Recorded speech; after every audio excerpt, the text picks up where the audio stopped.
Fantastic. So let's begin with Gary. Gary Cookson is Epic, literally. That is the name of his organisation, Epic HR. So I'm not being facetious, he really is founder and director of Epic HR. And it really does suit him because he really does come up with some fantastic ideas. If you haven't heard already, there's a book, and it's a great one. So HR for Hybrid Working, the chapter in this book about learning is really what we're going to be delving into today and discussing how we can work well in learning in a hybrid working environment. I first met Gary in real life when he was delivering a poem at a conference. He likes doing things that are a little bit unusual, so expect that today. It was epic. The poem was fantastic. You were very, very good at it. And we've worked together lots of times, but this is literally the first time we've worked together in real life. We've only ever worked together live online. Lots and lots of occasions, but never together on the same, in the same room doing the same work. So this really is showing you that Gary is the best person to be talking about hybrid working and how we can do this well across the airwaves and in person and that kind of thing. So I've probably spoken enough today because I can think of nobody better qualified than Gary Cookson to talk to you. So please do join in when he asks you to with the conversations. Please do join in with the reflections, and please do tweet about our session today so people outside can experience hybrid working in action. The hashtag is LTAF22, and I'll be tweeting alongside you as well. So it's good to be able to share Gary's words outside and see what other people are bringing in. But for now, over to Mr. Gary Cookson. Thank you. Thanks, Michelle. Hello. This is the title of the session that the organisers said I had to use because they said it's quite descriptive, it says exactly what you're going to do in the session, but it's not a sexy title, and I'm all for having sexy titles, so I've subbed my own for this. This is what the session's all about. As Michelle nicely set up for us, the move to greater remote and now hybrid working has had a transformational effect on what we all do in L&D, but it hasn't always been a straightforward one. Loads of organisations rushed it, loads of organisations made mistakes and weren't immediately effective at doing it in that way. There were loads of challenges, but now as we have a more organised transition towards hybrid or back towards face-to-face, we've got to consider why remote learning, whether that's in a live virtual session or asynchronous on or offline experiences, are necessary for the organisation of the future and the people within it. So in this session, we're going to discuss a few different things. Firstly, how we review the skill set and mindset of those people who are delivering live virtual sessions, because there are big differences that make the learner experience unique, and just replicating what they did face-to-face is a massive mistake. We're also going to look at what I'm calling the hybrid approach to learning, where learners are participating in synchronous activities but based in different locations, and the trainer might be online or in the physical classroom. That's a very different type of event. It carries huge risks, which I'm going to explore with you today. You've got to consider whether it's worth doing that kind of stuff. And finally, we're going to look at the cultural shift that's needed to reposition, repurpose learning for a modern hybrid environment. Learning is needed more than ever now, but for remote and hybrid workers, the most common form of learning that they take part in is not going to be a live session, whether that's on or offline. And we've got to recognise this and shift the culture accordingly. Now, Michelle introduced me really well. Thank you, Michelle. If you've not come across me before, stalk me on social media. This is the kind of stuff you see that I put out on social media. I'm a father of 4, husband of 1. In the minuscule amount of spare time that I get, I run my own business called Epic. And I've got 20-something years experience now working at director level in the public, private and voluntary sector in the northwest of the UK in HR and L&D roles. And now I work with organisations, their individuals and their teams all over the world to help them become even better at what matters to them. And I've been working in a hybrid way now for 2 whole decades. It isn't something that came new to me when the pandemic hit. I'd been leading teams, helping organisations to do this type of thing for nearly 2 decades. And as the pandemic hit and everybody else started doing the same thing, I thought I might as well try and write some of this stuff down. So as Michelle rightly said, there is a bit of an elephant in the room, which I might as well talk about, and that's this. For those of you who are thinking how many times you're going to mention this today, you're in for a bit of a treat. Maybe keep a tally chart, we might get into double figures. Anyway, the book is there, and some of the thinking from the book is going to come at you as part of this session. I'm intending this, as Michelle said, to be quite an interactive session. There will be a couple of table discussions, which we'll manage the time very carefully on, otherwise we could be here all morning. And there's going to be some reflective points as well, opportunities for you to just note down your own thoughts, and in both of those, a chance to share some of your thinking on social media using the hashtag LTAF22. But let's get into it. So we've got some big challenges, and lots of organisations here and elsewhere have been progressing towards virtual learning, remote learning for a long time, but the progress has been described as glacial up until the enforced lockdowns made it happen, brought about these new ways of working. But it wasn't a smooth transition, and it was rushed for many organisations. Loads of lessons learned along the way about what works and what doesn't, and loads of cultural issues that this threw up that need addressing if we're going to make it work in the future. Fosway, who are here today, they examined the impact of the COVID-19 pandemic on L&D, and they said that nearly 2/3 of us felt that our adoption of virtual learning was rushed and ineffective, but they also said that around 4/5 of us see an increased demand for it in the future. Cindy Huggett, who does a State of Virtual Training report every year, in her 2020 report noted 4 top challenges for organisations that are going to do this in the future. Technological challenges, the lack of buy-in, unengaged participants, and, crucially, unskilled facilitators. Now, with all organisational changes, you have to start with the why question. Well, we know why virtual learning took off 2.5 years ago, but if it's something that we're going to carry on with, and for many organisations it's going to be the default approach in the future, I think we've got to ask that why question again, because it's a different answer we'll get now than 2.5 years ago. Why are we doing it? Why should people come to live virtual sessions? What's in it for them? Now, there's a place for all forms of learning, as you know. It's not just live virtual sessions. The CIPD point out this in many different reports, that a blended approach is going to provide more of what remote and hybrid workers need. So we're going to explore that in this session. High quality in-person interventions with lots of social interaction, and well-designed and delivered virtual sessions, in-person sessions, hybrid sessions, supplemented by a range of offline asynchronous content, which we'll explore today. But it is different, live virtual sessions, than anything that we might have been used to up until mid-2020. But that seemed to take a lot of people by surprise in the middle of 2020. They had always been doing stuff face-to-face and been doing it brilliantly. And all of a sudden they had to do it on Teams or Zoom or something else, and it was different. Now, I class myself as a relatively experienced virtual facilitator. I've been doing it for 10 plus years before I had to do it because of the pandemic. And I've been upskilling other people to do it as well. But after a few months of everybody doing it in the middle of 2020, I started getting bits of feedback from my clients. They'd point out they'd actually enjoyed the sessions as if they didn't think they were going to, because they were interactive, they made good use of the tools, the better quality visuals, and I think one person even said that was sexy, but I suspect that was my wife.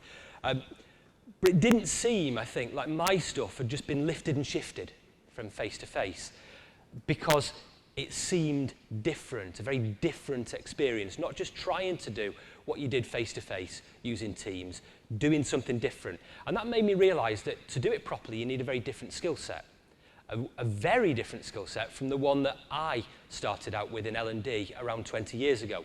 And the evolution of my skill set had happened almost unnoticed to me up until that point. But clearly some people were falling in some very common traps in the design and delivery of virtual sessions. They were trying to do what they'd always done face to face, and they were making some mistakes. I have to say that delivering virtual sessions is not for everybody, by the way. There are lots of really talented L&D professionals who are brilliant at delivering face-to-face sessions, and they just don't want to do things virtually. That's okay, but to succeed in a virtual world delivering L&D, you don't just have to know how to do it, you have to enjoy doing it as well, and that's where a lot of people really struggle. It's not going away. It had loads of teething troubles, but it's likely to stay. Not just because the pandemic's still with us or because it's cheap and cost effective, but because it can be really powerful and impactful, as Michelle and I have proven on many occasions. But you've got to do it right. But what does that mean, right? So much depends on your context, and that context is going to be different than anybody else here. You've got to think about why virtual learning is taking place, what it's intended to achieve, but replicating the face-to-face experience using technology is not really doing it justice. It's not giving anybody the best experience. It's not using the skills that we need to have. It's not paying due respect to what the tech is giving us as well. Chance to pause for a second. I said there'd be these reflective moments. I'm going to give you 60 seconds to think about this question. I don't need you to talk to anybody about it. Note down your thoughts wherever's worth doing for you. But if you'd like to share your thoughts for this, use the hashtag LTAF on whichever social media channel you're using. And the question is about your good practice principles that you've noticed. So 60 seconds. I didn't think we'd have many of those in these sessions, but we're going to have a few of them. Just a chance to reflect and pause.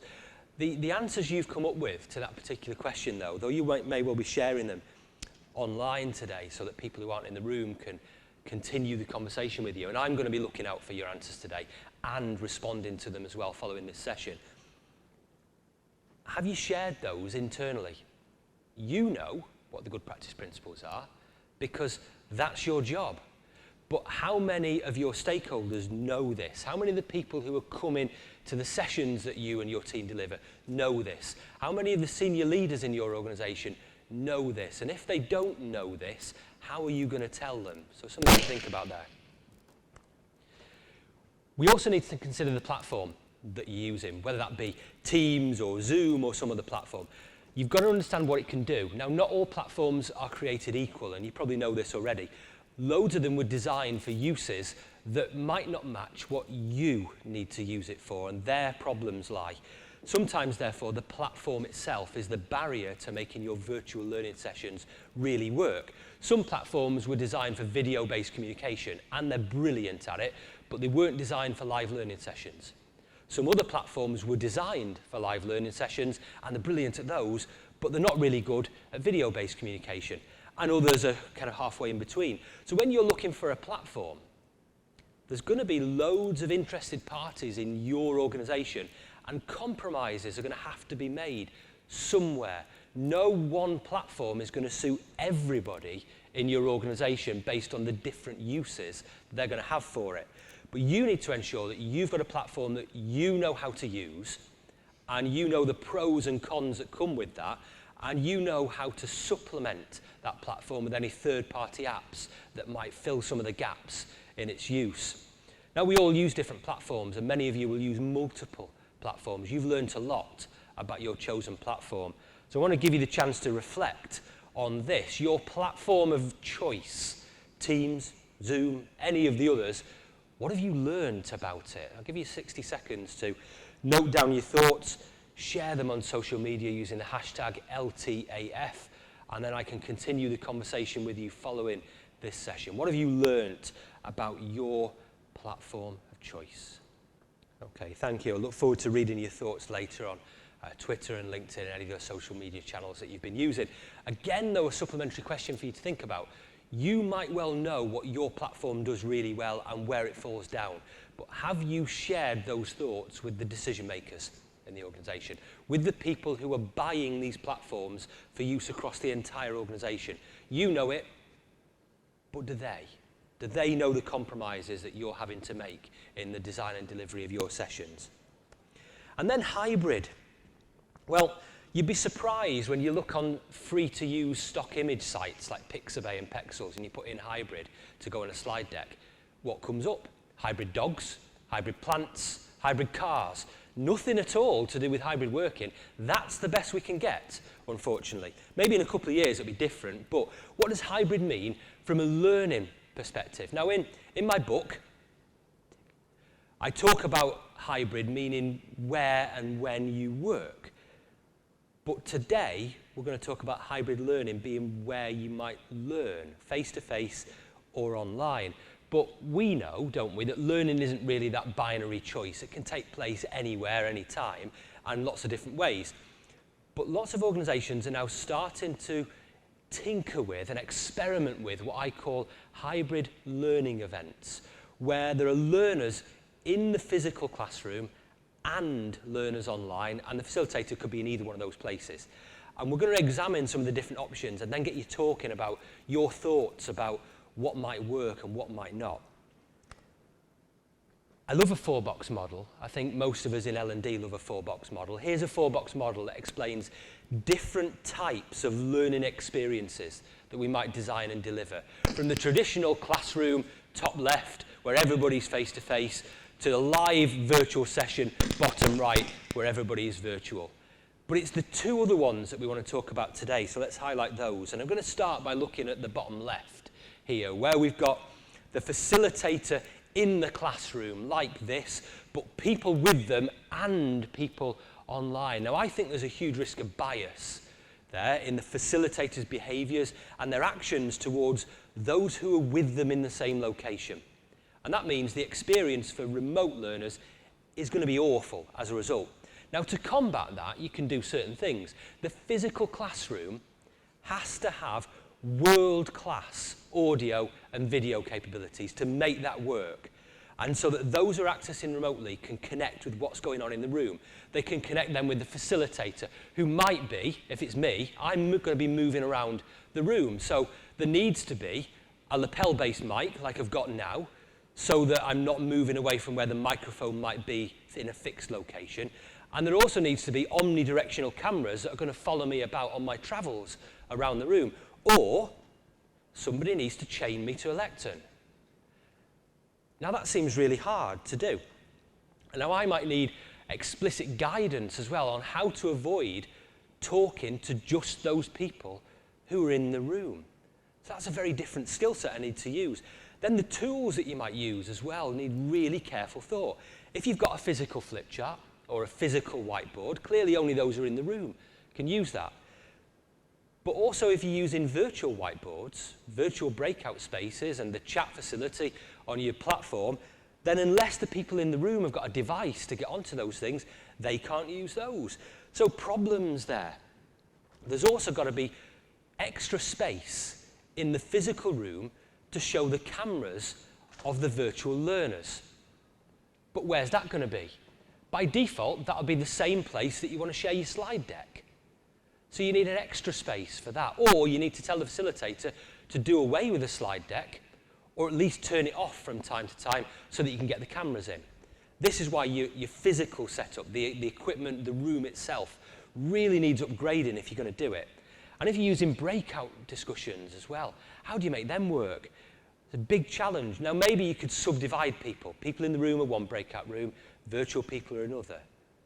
And then you allow for different tools being used in each of those breakout rooms and different methods of feedback. Or maybe you say all breakout spaces are virtual.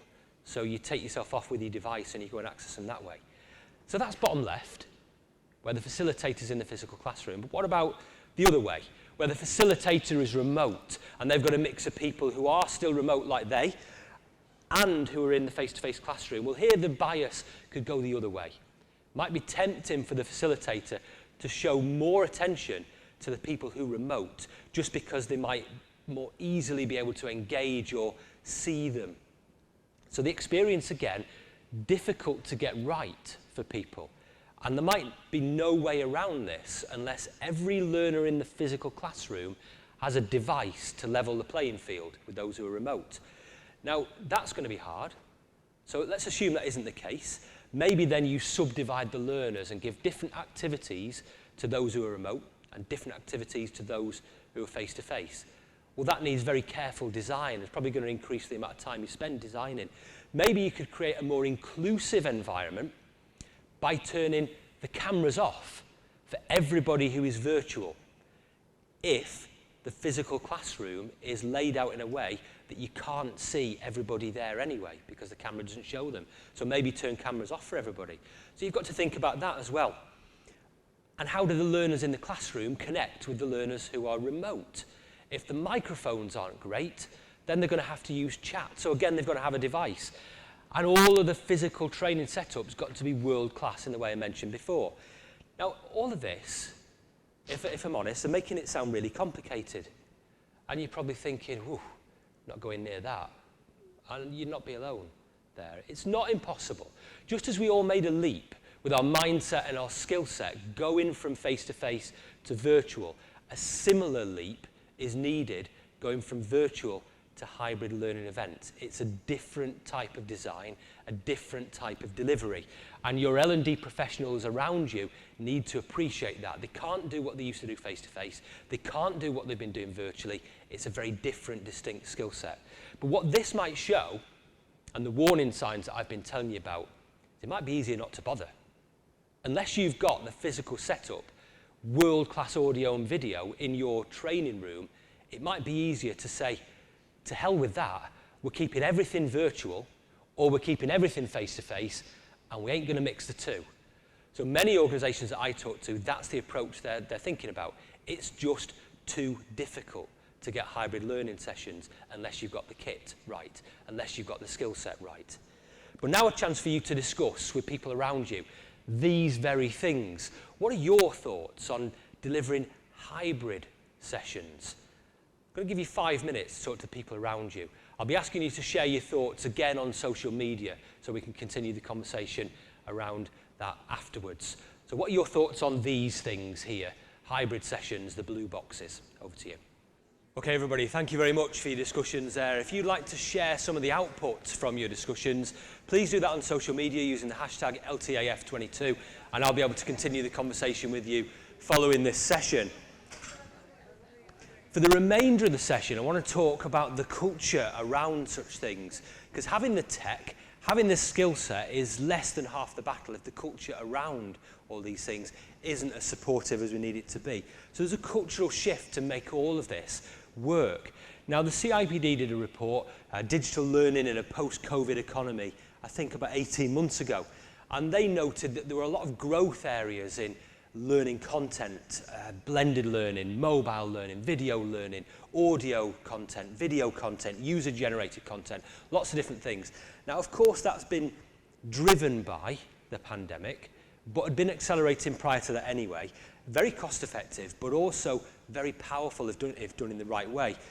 So what they're suggesting in that report is it's not all about doing more virtual live sessions. Just doing more of those is not going to solve the cultural barriers to making hybrid working really effective, although it's not a bad thing in itself. We've got to blend all those different areas of learning content to create a different perception of what learning is, different appetite for learning, one that anybody can benefit from no matter where or when they might work.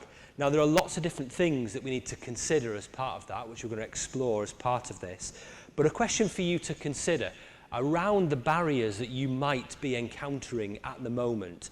60 seconds to just reflect on this, the barriers that you're encountering around changing what L&D is in your organisation. Thank you. Again, if you'd like to share some of the output of your reflections there, please do that on social media. I can carry on the conversation with you following this session. So where do we go with this? What does it actually mean for us as L&D professionals or in the learning profession? We need to be doing far more than just designing and delivering material. If we're going to do our job properly, we need to know about a lot of different things, not just the strategy in the business and its operations, but how it judges performance and what people's performance issues might be. We've got to be able to bring people together virtually and face-to-face, with and without us, to help them to solve performance issues. And we need to create resources that are going to help them to do that.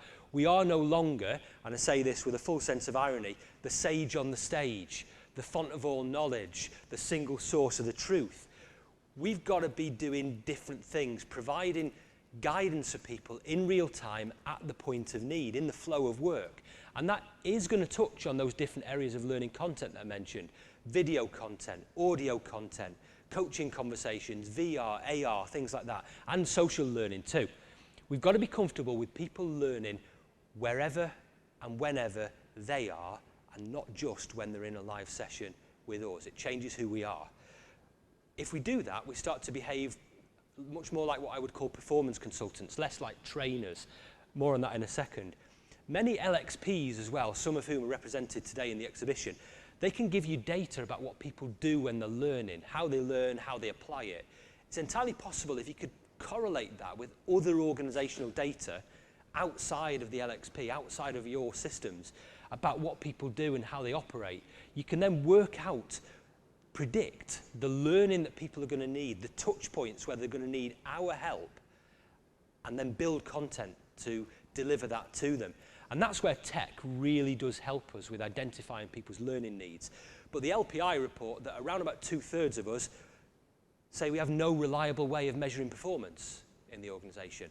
And around about 3/4 of us, I think, say that we're not equipped to meet the needs of the business. And the biggest barrier cited by learning leaders in the LPI's report is the time it takes for people to access learning. The time it takes, which means that we have to reframe our role. We're seen, therefore, at the moment as an interruption to people performing, and we need to reframe what we do. Something for you to think about is whether you've been doing that at the moment and who you might need to talk to make that happen in your organisation. But I'll build on this concept here, because this reminds me of coaching and supporting performance in a sporting sense, as opposed to L&D. So I'm going with an analogy here. It's a growing theme. If you look at the Mind Tools for Business benchmarking reports, they always say we need to find ways to develop or support performance at the point of need, in the flow of work. It's a growing theme. So that positions what we do as a bit of a process as opposed to a one-off event. Again, changes what learning is. We've got to deliver just-in-time support in the flow of work and use tech to help us do that. Now, tech does help with the provision of information. Lots of you here will be wearing a wristwatch and probably had a very basic wristwatch when you were children that just told you the time, and the time in Rio de Janeiro as well, perhaps. But that's wearable technology, giving you information at the point of need, when you need it, multiple times a day. Now, of course, we can get much more in terms of our wearable tech. And knowledge workers in particular can rely on wearable tech and AI to deliver just-in-time information at the point that they need it. So if all of your employees can Google the answer to a question, what does that mean for you? Where does that leave you? Well, it leaves you doing something other things. Let's give you an example. Consider a manager who's going to have a very difficult conversation with a member of their team. Now, we could deliver a live virtual session or a face-to-face session that, through role play and practical activities, gives them the skills, and we can watch them doing that. Now, that's fine. But can we be there if that manager is remote and that conversation is going to take place where we are not? Now, if this was sport, and we say that the football manager or the cricket captain is the version of us, they can see, they can hear what's going on. They can give real-time feedback to the people who need it to improve their performance. Wearing another hat for a minute, I'm also a qualified personal trainer, and a lot of what I do there is about observing individuals performing, giving them real-time feedback to help them improve what they do. If anybody wants dietary, nutrition advice, boot camp type of thing, or just somebody to be mean to them, come see me afterwards and we can sort that. But if we're going to do that effectively in an L&D world, we need technology to help us to bring us closer together. Well, that's where wearable tech helps. That's where augmented reality helps. That would allow us, or an AI version of us in the metaverse perhaps, to be with the manager, to be in their earpiece, to be guiding them through what they say and giving them feedback on that, and be more like the football manager or the cricket coach, coaching on the pitch, coaching from the technical area. And in an instant, that changes who we are and the skill set that we need to have. We need to be closer to what people need and deliver what they need using different things. A question for you to think about, and we'll do this as a table discussion for 5 minutes, is what does all that mean for your organisation? If L&D needs to change our skill sets and what we do, how are you going to do that? What does that mean for your organisation? So 5 minutes to talk about this. Okay, thank you everybody. Again, if you want to share some of the output from your discussions, please do that on social media, and I'll be able to carry on the conversation with you outside this session. Now, it's a big shift, is all of this, And in the book, the L&D Handbook, that lady there talks about this, a real move forward to modern learning principles and methods, away from what she calls the injection education of the classroom, one that's focused on learners' needs and brings them closer to what they actually need. Now, for that to work, we need real clarity on what learning is in the organisation, what technology we're going to use, what the learning content's going to be, how people will access it, and how that will help remote or hybrid workers to make sense of it all. We've got to bring people together to share knowledge in ways that we might not have been doing previously. I'm going to show you an example of this. I talk about this in the book. Now, this came to me, this is a screenshot from one of my colleagues, or one of my people in my network called David Perks, who's based down in New Zealand. And he shared this with me as part of the research for my book. This is a conversation on a client's internal social media channels, and the bits that he circled in red are the things that he wants you to take away from this, things that I think are important here too. What's been happening here with the live virtual sessions that he's been delivering, they've been broken up into micro-learning, 5-minute video sessions, and then they've been shared on internal social media channels, and people are discussing them. People are sharing stuff, people are asking questions, people are answering those questions, all based on the 5-minute segments of micro-learning video content from a live virtual session. So it's a really good example, and it's one that reinforces, I think, many of the ways in which we can repurpose learning for a modern hybrid world of work. What you saw there was a form of social listening. Call it stalking if you want, it's a similar principle, but we should be scanning internal social media channels, all of us in the organisation scanning, looking for people asking questions, looking for who's answering those questions and what they are sharing, and using that to make the right intervention. So from an L&D perspective, we need to recognise the points where people need learning, and a vast majority of those is outside of a live session with us. There are loads of touch points where we can predict where people need learning. You join an organisation, you change jobs within the organisation, something changes in your job or something changes in the organisation, and loads more besides.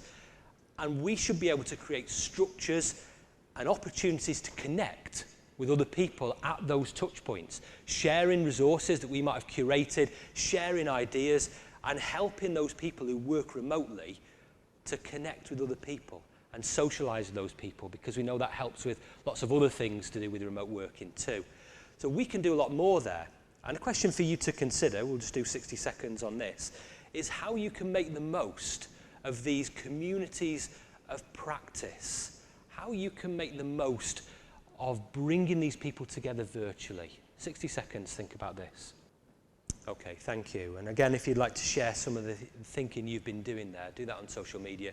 We can carry on the conversation following this session.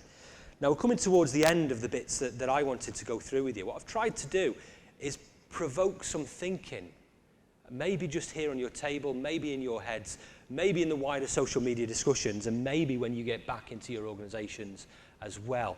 To sum up some of the things that I think we need to be thinking about here, I've got a series of questions for you to take away. You might want to take a picture of this so that you can refer back to them. Questions to provoke further discussion and debate in your organisation. Firstly, think about why you need to run these live virtual sessions. Why are you doing it? Why are you telling people they need to run their sessions like that? What problem is live virtual sessions going to solve for your organisation? And have you got the people skilled enough to be able to do it really effectively in the way that we were reflecting on earlier on? What are you going to blend around it? Because a live virtual session is not going to solve any problem on its own. It's a piece of the jigsaw. What are your other pieces? And if you're going to go down that hybrid route that we've been talking about today, have you worked out how you're going to make that work? Have you worked out what the skills that people might need are to deliver such things and design such things? And then some other questions. Point there about leaders, which we've not focused much on today, but I think is critical to making the culture work too. And the data. I've hinted at data today coming from LXPs and other organisational systems. How can you use that to create your learning solutions? How can you leverage technology to best effect to make that work? And what learning solutions will you provide based on the touch points that you know your hybrid workers will need support on? How are you building the content to do that? And that content could be in lots of different ways. Video content works really well, micro-learning. But one that I'm really fond of is audio content. And we tend to think of that as a step down from video content. It's not. Look at how often we listen to music while we're running. Look at how often we listen to a podcast while we're commuting. It allows for multitasking to take place, and we do it in our personal lives all the time. So from an L&D perspective, audio content is incredibly powerful and allows people to carry on working while they are learning. So a few things to think about there. And that brings me to the end of what I was going to talk about. But of course I'm going to mention my book again at this point. Michelle, can you wave it for me, please? That's the book that you've had a little bit from today. If you like what you've heard, there's more where that came from, and you could get hold of the book and you can see how there. But a chance for questions. Thank you. Thank you so much, Gary. And I've been keeping a tally. It wasn't double figures, so let's just mention one more time. Gary wrote a book. And yeah, quite embarrassed that he mentioned mine as well, but that's a bit of a love-in for Kogan Page today. Thank you so much to Gary. I'm curious, who has a question? We have a roving microphone. Fortunately, it's not me that needs to do the speedy run around. Anybody got any questions for Gary? Because I do. Gary, I am curious. You said virtual is not going away, but it's not for everyone. There'll be some people sitting here thinking, yeah, I'm in that camp. I'm worried about this. How could I be that person in the room? For 20 years, I've been the sage on the stage. Now what? You've given us some really good ideas. You also mentioned it's about the technology. So here's a question for you. Which is your favorite platform and why? Oh, goodness me. The one I use the most often, to give you the different answer to the question, is Zoom. I use that most often. So I'm more familiar with Zoom than any other platform. My favorite platform, but I don't use it very often, is WebEx Training. And I think that provides everything that a live learning event needs. It's better than anything else. But then Betamax was better than VHS, and look what happened there. It's not necessarily going to work just because it's better. There's more ubiquitous platforms out there, like Teams. I could talk to you all day about my problems with Teams, and one of my clients is Microsoft, and even they don't like Teams. But anyway, Zoom probably.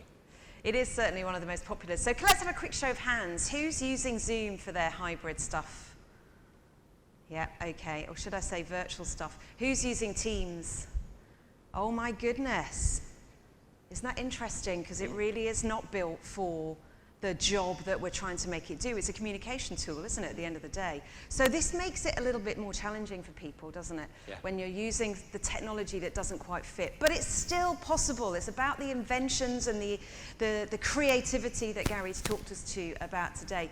Anyone, any questions, do pop up your hands. Oh, got one at the front. Feel free. Just wait for the microphone if you don't mind. Go on, make a run for it. Thanks for your talk. I was interested, you were talking about you need a different skill set to be effective. And yeah, can you elaborate a bit on that? What do you think should contain that skill set? Yeah, there's a good book I can recommend. Yeah, I can more detail. Do you mean to deliver virtual sessions or hybrid sessions? Because I think those are two. Virtual sessions. Yeah, well, let's do the hybrid sessions. Okay, well, the hybrid sessions, I mean, we talked about the risks earlier on. Wherever you're based, there's the risk of attention bias creeping in there. So the facilitator needs to have some support to help them to overcome that. From the design of things, they probably need to have multiple tools, virtual and physical tools ready. They need to be prepared to give people different experiences. That means the design of such sessions is going to take a lot longer. So they need additional design skills, additional delivery skills, and it's a real different environment. You can't do what you just did in a virtual session with a hybrid group, and you can't do what you did with a face-to-face session in a hybrid group. You've got to do something different. The label hybrid suggests just mushing it all together. It's more complicated than that. So there's very different things in terms of design delivery. Yeah. The book says more. Yeah, okay. I think that's really key, isn't it? It's we design for the specific output, whereas we don't just lift and shift. Yeah. And that's come through really strongly today. Any other questions? Oh, one at the back, if you don't mind. Thank you. Hi there. So you said you were talking about enabling people to learn wherever they are, and that time is often a barrier to accessing learning. We certainly find that at where I work. So we provide learning for GPs, nurses, so on and so forth. Often we are the very last thing that they want to do. The very, very last thing they want to do is access learning. So I really liked what you said about the micro-learning and things like that, but we still have the same problem that we still need them to click the link. We still need them to, you can bring the horse to water, but you can't make it drink kind of thing. What have you found? Have you found anything particular that works really, really well with encouraging people to access learning who perhaps really do see you at the bottom of their list? Yes, it's a common challenge, and I mentioned micro-learning, I've mentioned audio content as well being something that's helpful with that. I think we learn a lot from social media, and internal social media channels is an underutilised way of connecting people with learning in the flow of work. Also doing things like putting QR codes on documents, that when somebody's reading a document that's a QR code, and I'm going to paraphrase Starship Troopers now, would you like to know more? Click on the QR code type of thing. That tends to work really well too. But we do it by looking at the touch points. Think about the last time you taught yourself something in your personal life by watching a video on YouTube. You've all done it. You didn't wait for a course. You didn't contact an L&D professional to help you with that. You just went onto YouTube and found something. We need to work out what it is people are doing when they are needing help. Who do they talk to? What do they use? And we need to reposition what we do to deliver more of that, as opposed to being blinkered by saying it's a live virtual session.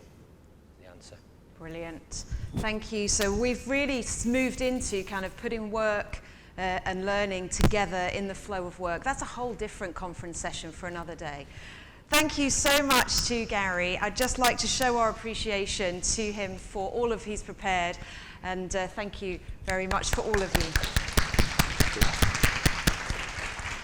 So we're heading into about a 45-minute break before the next session, so do feel free, go to find your teas, coffees, and also to the exhibition itself. And if you want to come and talk to Gary or I, we'll hang around for a few moments. But otherwise, follow that hashtag, the conversation will continue there. Thank you, everybody. Have a good day.